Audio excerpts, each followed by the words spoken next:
Bonjour tout le monde, c'est reparti pour une nouvelle recette, un gâteau aux pommes. Est-ce que ça vous intéresse? Si oui, restez avec moi pour voir le détail de la recette. Un gâteau extra fondant avec un petit nappage par-dessus. Vous allez voir tout ça en images et pouvoir me dire si vous avez envie de le refaire ou pas. Donc c'est parti pour le détail de la recette. Comme d'habitude, hyper simple. Donc dans un premier temps, vous allez vider un pot de yaourt nature. Je crois que c'est ceux de 110 grammes ou 120 grammes dans un saladier. On va tout mesurer avec le pot de yaourt. Ensuite, on va mettre un pot de sucre, un pot de yaourt de sucre. Également un pot en huile neutre, huile de tournesol ou huile de colza.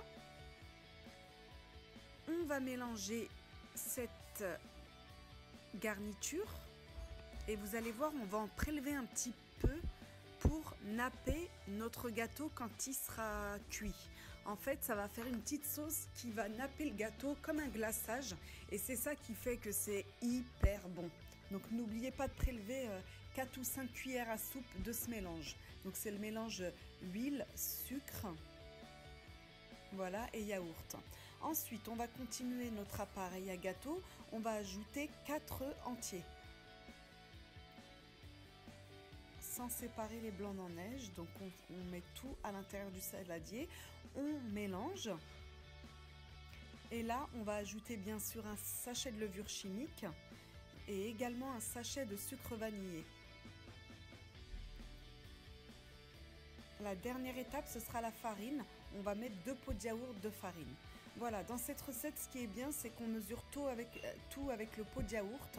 Donc c'est extrêmement simple pour le grammage.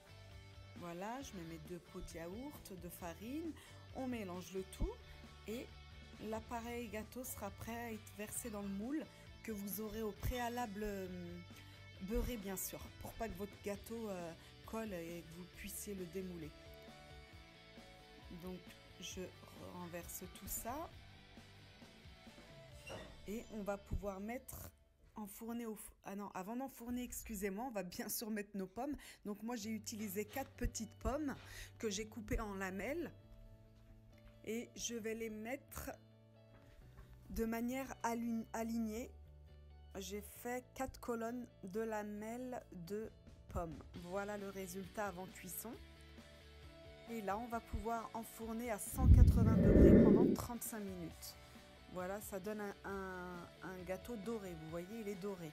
Il faut avoir cette couleur-là pour l'éteindre. Vous pouvez également mettre la pointe d'un couteau pour voir s'il ressort propre, pour savoir si votre gâteau est cuit ou pas.